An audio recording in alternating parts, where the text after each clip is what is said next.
So, my lovelies, can you tell me a little bit about like what has been impactful about being part of the positive intelligence program with me? Can jump in right away. For me, it's been having that hesitancy to join, having that like, I don't know if this is going to be the right thing. I do a lot of work in self-care. I've been taking the steps, so I don't know if I need it. And then coming in and going, wow, I have grown so much, and it's been 4 weeks, and really just learning so much about language to use behind our saboteurs. Yeah, I totally agree with that. I think for me, it's been really recognizing my tendency to keep my hand on the hot stove, which is one of PQ's little ditties that we keep in mind, and that I resist moving on from keeping myself in pain. And the other thing that I think has been a really easy change to make is the celebration of the tiny steps. It's been really, you don't actually have to do the change right away to celebrate. You just have to recognize when your judge is showing up and give yourself a pat on the back for just recognizing it without even, before you've even actively made the change. And then that might be the next step. And then you reward yourself again. And so it's been that's a really effective tool for me. And I can say that being able to be more present in regular day-to-day things has let me just enjoy my life exponentially more, just all the little things. What makes you be more present in everyday things? I guess identifying saboteurs and tapping more into sage, and kind of when I hear the judge, just remind myself that's just the judge.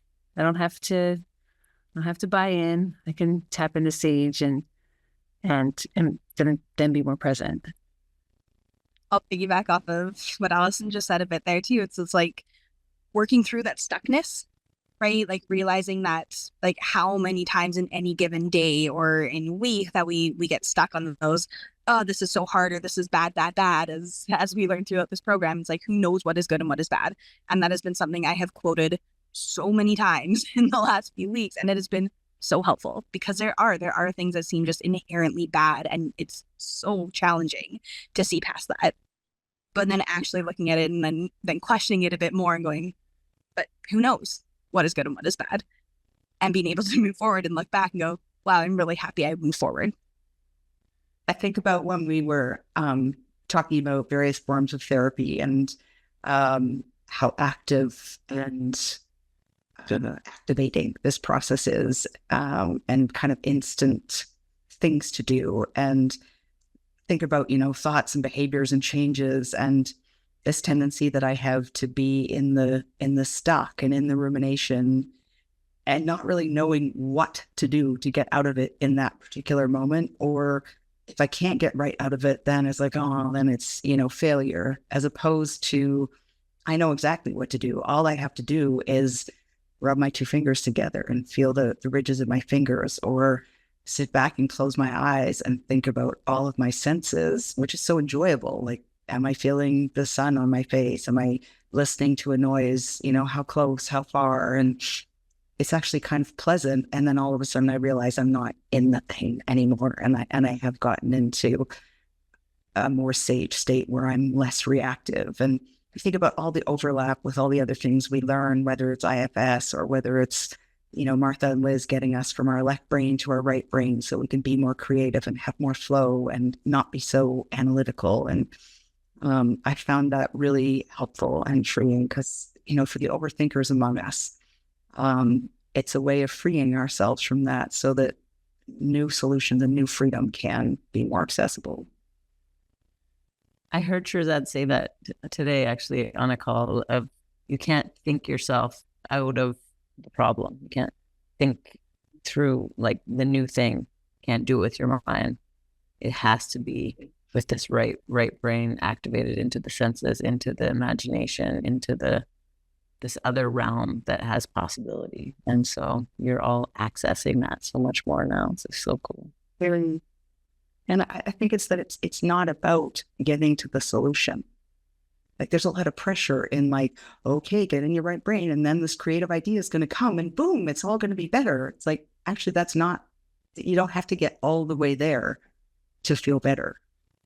I think that's kind of the magic. Yeah. Between that and what you were saying about the action, like that it's very active. I felt that this week. One of my private clients came and they were stuck on how to write their book and just like can't seem to get sitting and writing it, or they're stuck or there's something, even though they really want to do it. And as we went through the process, we ideated all these ideas and then ended up coming up with this idea to like make a playlist for dance every morning that like inspired them and got them revved up. And it was like, that wasn't really an answer to the other thing, but it will impact that. And they had something right away that they were excited to go and do after the session, and it will move them towards that goal. But it also is just like a tiny thing that's doable and that they can celebrate right away.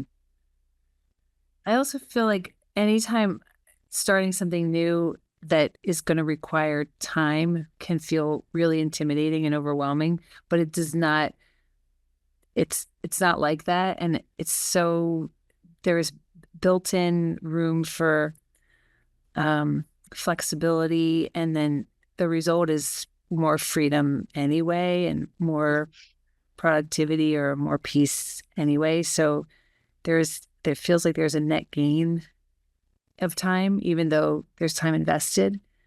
And the community aspect is, I think, one of the best features.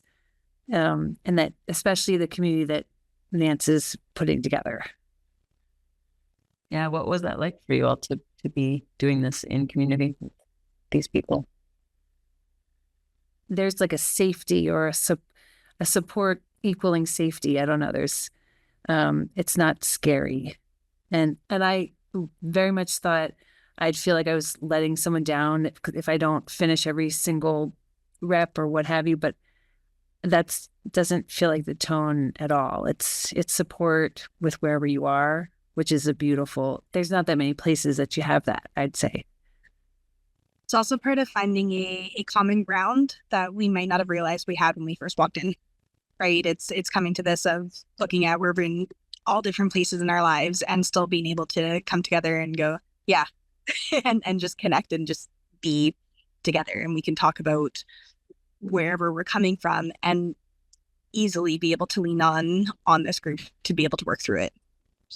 I guess I can add one more is when you were talking about that gray matter, what comes for me is seeing that my memory is improving. Like I'm able to retain things more than I could before, which I always just attributed to my ADHD or I just have a quirky brain and I think different, where realizing how full I've actually been and how much is just nonstop. Well, it makes sense why I haven't had the ability to hold on to certain things. So now as I'm able to let go of just that busyness, my memory has gotten better. That's a cool thing that you could probably see on the gray matter.